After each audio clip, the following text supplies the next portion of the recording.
ये क्या अमेरिका? सवाल पूछ रही है दुनिया। डोनाल्ड ट्रंप, ये क्या? एक तरफ पूरा ईरान, और न सिर्फ ये कि पूरा ईरान, बल्कि ईरान से सहमति रखने वाला, ईरान से हमदर्दी रखने वाला देश का ही नहीं बल्कि दुनिया का कई हिस्सा, कई लोग, हजारों लोग, लाखों लोग अभी इस गम से दो चार हैं कि अपने रहबरे आला अली खामनेई को उन्हें सुपुर्द खाक करना है। उनका आखिरी रस्मात जो है वो लगातार अपने सिलसिलेवार आगे बढ़ रहा है। कई जगहों पर जो जुलूस जनाजा निकल रहा है, ईरान में भी कई शहरों में वो जुलूस निकाला गया, फिर इराक में चाहे वो नजफ हो, करबला हो। लेकिन इसी बीच अमेरिका से इतना भी सब्र नहीं हो पाया कि ईरान ने हमला कर दिया, ईरान पर हमला कर दिया अमेरिका ने। लोग ये सवाल पूछ रहे हैं, अमेरिका और ईरान के बीच तो MOU हुआ था, मेमोरेंडम ऑफ अंडरस्टैंडिंग पर दस्तखत हुए थे, समझौते हुए थे, फिर आखिर ऐसी क्या नौबत आ गई? क्या यह सही वक्त था? क्या अमेरिका इस मौके के इंतजार में था कि जब हजारों करोड़ों लोग, लाखों लोग, करोड़ों लोग जब गम मना रहे होंगे, उनके दिल गम से निढाल होंगे, उनकी आंखों में आंसू होगा, वो अपने रहबरे आला की आखिरी दीदार करना चाहते होंगे, चूंकि उन्हें तदफीन से पहले एक मौका मिलेगा। क्या इस मौके के इंतजार में था अमेरिका कि ठीक इसी मौके पर ईरान पर हमला किया जाएगा? ईरान और अमेरिका तनाव फिर बढ़ गया। हमलों के बाद सीज फायर अब है या नहीं? जाहिर सी बात है, सीज फायर खत्म हो चुका है, जैसा डोनाल्ड ट्रंप का कहना है। अब कोई जंगबंदी नहीं है। अली खामनेई की आखिरी रस्मात के बीच अमेरिका ने हमला कर दिया ईरान पर, और सियासत भी इसको लेकर तेज हो गई। ईरान ने पलटवार हालांकि किया है, ईरान ने इस वक्त भी पलटवार किया है, और ईरान ने अमेरिका के हमले का जवाब दिया है। अमेरिका की कार्रवाई और आगे का खतरा, कई ऐसी चीजें हैं जो दो चीजें आपको दिखाती हैं। आप देखें, एक तरफ यह नजारा क्या है, ये उन हमलों का नजारा है जबकि न सिर्फ ईरान बल्कि ईरान के साथ साथ इराक में भी हजारों लाखों लोग सड़कों पर हैं और उस जुलूस जनाजा में शामिल हैं जो उनके रहबरे आला मरहूम अली खामनेई का जनाजा है और उनके अजीज व गालिब का जनाजा है। यानी गम मनाने के इस दौर में भी अमेरिका को लगता है कि शायद यही सही मौका है ईरान को दबाव में लेने का, ईरान पर हमले करने का। आप देख रहे हैं न्यूज़ 18 का सोशल मीडिया प्लेटफॉर्म, मैं हूं विशाल आजम। ईरान और अमेरिका के बीच तनाव एक बार फिर अपने सबसे गंभीर दौर में पहुंच गया है। एक तरफ ईरान में सुप्रीम लीडर अली खामनेई की आखिरी रस्मात अदा हो रही हैं, उसका सिलसिला जारी है। ईरान के कई शहरों में जुलूस जनाजा निकला, उनके चाहने वालों ने, ईरान की आवाम ने और कई दूसरे मुल्कों से आए हुए लोगों ने ईरान में उनके आखिरी दीदार किया। अब उनका दरवाजा इराक के कई शहरों में है, नजफ पहुंचा, करबला पहुंचा। वहीं दूसरी तरफ दोनों देशों के बीच नए हमलों ने जो रीजनल एक संकट है उसे और गहरा कर दिया, इस बुहरान को और मजीद गहरा कर दिया है। ताजा सैन्य कार्रवाई क्या हुई आपको इसके बारे में बताते हैं। ईरान का कहना है कि उसने अमेरिका के हमलों के जवाब में बहरीन और कुवैत में मौजूद अमेरिकी सैन्य ठिकानों को निशाना बनाया है। ईरानी रिवॉल्यूशनरी गार्ड कॉर्प्स यानी IRGC ने दावा किया है कि उसने कई अमेरिकी सैन्य ठिकानों पर मिसाइल और ड्रोन हमले किए। बहरीन और कुवैत ने कहा कि उनके एयर डिफेंस सिस्टम सक्रिय हैं और सुरक्षा उपाय बढ़ाए गए हैं। लेकिन सवाल यह है कि क्या ईरान ऐसा करना चाहता था?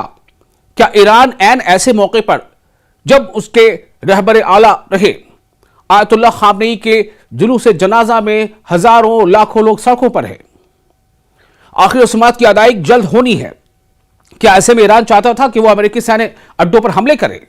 कतई नहीं चाहता था। तो क्या ऐसा क्यों हुआ?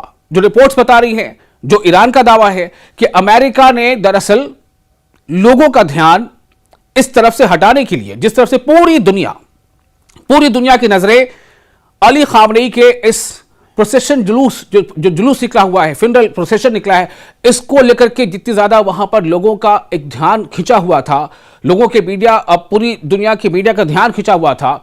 तकरीबन 3000 के आसपास सहाफी यानी जर्नलिस्ट वहां इस पूरे इवेंट को कवर कर रहे थे।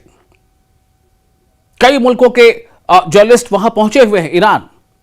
ऐसे में अमेरिका ने ध्यान भटकाने के लिए और अपनी जो पोशीदा जो उसकी हिकमत अमली है जो बिगॉटरी है, कहना कुछ करना कुछ, उसके तहत उसने ईरान पर हमले कर दिए।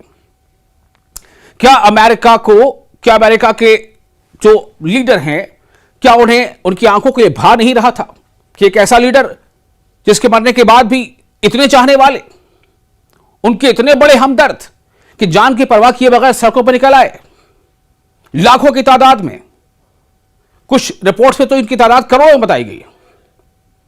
इससे पहले अमेरिका ने यानी जो कार्रवाई, ईरान का दावा है कि उसने जवाबी कार्रवाई की है, अमेरिकी अड्डों को निशाना बनाया है कुवैत और बहरीन में, उससे पहले अमेरिका ने ईरान के दक्षिणी इलाकों में, सदर्न इलाकों में लगातार दूसरे दिन हवाई हमले किए। रिपोर्टों के मुताबिक इन हमलों में बुशहर, चाबहार, बंदर अब्बास, सिरिक, जासक और अबू मूसा जजीरा जैसे इलाकों में धमाकों की खबरें सामने आई। ईरानी क्लेम के मुताबिक, जैसा ईरान का क्लेम है कि ईरान शहर में एक शख्स से ज्यादा की भी मौत हो सकती है, कम से कम एक शख्स की मौत हुई है। अमेरिका का कहना है कि इन हमलों का मकसद ईरान की सैन्य क्षमता को कमजोर करना और स्ट्रेट ऑफ हुर्मुज यानी जो जल डब्र मध्य, जिसे हम आबनाए हुर्मुज भी कहते हैं, उनमें जहाजों की सुरक्षा को सुनिश्चित करना है। सवाल यह है कि एमओयू के तहत तो ये चीजें ये करार पा गई थी, ईरान ने यह जिम्मेदारी ली थी, फिर अमेरिका को क्या सूझी?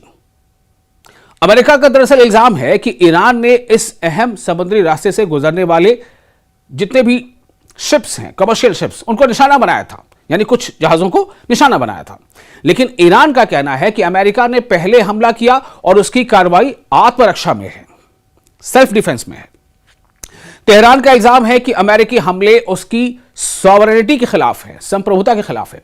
अब इस पूरे संकट में अली खामनेई की जो आखिरी रस्मात का जो सिलसिला चल रहा है, जुलूस जनाजा शहर दर शहर वहां से गुजर रहा है, ईरान के अलग अलग शहर से होता हुआ वो करबला भी पहुंचा, नजफ पहले पहुंचा, फिर करबला पहुंचा, फिर उनकी आखिरी जो उनकी तदफीन होनी है वो उनके अपने आबाई शहर मशहद में होनी है।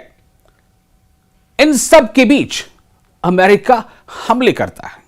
क्या ऐसे में अमेरिका अपनी बहादुरी साबित करना चाहता है? लोग सवाल पूछ रहे हैं। तो दरअसल अली खामनेई की जो आखिरी रस्मात का जो सिलसिला चल रहा है, इसमें एक बड़ा, एक हम कह सकते हैं कि सियासी और जज्बाती पहलू भी सामने दिखाई दे रहा है। रिपोर्टों के मुताबिक अली खामनेई की मौत के बाद ईरान में कई दिनों तक गम मनाया गया, लोग शौक पे थे और शोक कार्यक्रम आयोजित किए गए। तेहरान में बड़ी तादाद में लोग आखिरी इस जुलूस में, जो फ्यूनरल प्रोसेशन है, उसमें शामिल हुए, जबकि बाद में यह जुलूस इराक के नजफ और करबला जैसे शहरों तक भी पहुंचा। ईरान के हिमायतियों ने इन रसूमात को नेशनल यूनिटी और रेजिस्टेंस के पैगाम के तौर पर पेश किया।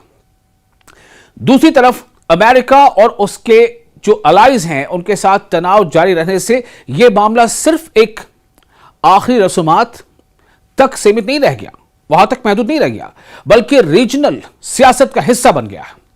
अब सबसे बड़ा सवाल यह है कि आगे क्या होगा। माहिरीन का कहना है कि इस संघर्ष का असर सिर्फ ईरान और अमेरिका तक महदूद नहीं रहेगा। स्ट्रेट ऑफ हॉर्मुज दुनिया के लिए बहुत खास एक समुद्री रास्ता है। अगर यहां तनाव लंबे वक्त तक जारी रहता है तो तेल की कीमतें, आलमी जो तेल की मंडी है और पूरे मिडिल ईस्ट के सुरक्षा पर असर पड़ सकता है। एक तरफ अमेरिका कह रहा है कि वो अपनी सुरक्षा और रीजनल जो इंटरेस्ट है उसकी रक्षा के लिए कार्रवाई कर रहा है। दूसरी तरफ ईरान का कहना है कि वो अपनी जमीन और हुकूक की, जो उसका अपना हक है, वो उसका तहफ्फुज कर रहा है, उसकी हिफाजत कर रहा है। अली खामनेई की आखिरी रसूमात और उसी दौरान जारी ये मिलिट्री स्टैंड ऑफ, ये सैन्य तनाव, ये दिखा रहा है कि ये संघर्ष, इसे हम वॉर कर लें, छोटा वॉर, छोटी जंग कर लें, बड़ी जंग कर लें, ये हथियारों का नहीं बल्कि पॉलिटिकल रीजनल इंपैक्ट और साथ ही साथ मुस्तकबिल की, यानी फ्यूचर का जो पावर बैलेंस है, उसकी ये कहीं ना कहीं लड़ाई बन चुका है। अमेरिका को शायद ये तकलीफ दे रहा है कि इतने दिनों के बाद भी, जिसे वो चाहते थे कि रिजीम चेंज करना, लीडरशिप बदलना, लेकिन उसके उलट ईरान की पूरी आवाम एकजुट और मुत्तहिद नजर आ रही है। और न सिर्फ ईरान की, बल्कि ईरान की इस लीडरशिप को, जो ईरान की आवाम का कहना है कि उन्हें शहादत मिली है उनके लीडर को, इसके हक में दुनिया के कई देश जो है वो उसके हक में नजर आ रहे हैं। तकरीबन 100 या उससे ज्यादा देशों का डेलीगेशन तेहरान पहुंचा था आखिरी दीदार के लिए, इस फ्यूनरल प्रोसेशन में हिस्सा लेने के लिए। अब दुनिया की नजर इस बात पर है कि क्या दोनों मुल्क बातचीत की ओर लौटेंगे या फिर यह टकराव एक बड़े रीजनल वॉर का शक्ल अख्तियार कर लेगा। आपको यह वीडियो कैसा लगा? आप हमें अपने तासुरात, अपनी राय कमेंट बॉक्स में शेयर जरूर करें। आपका मेजबान मैं हूं विशाल।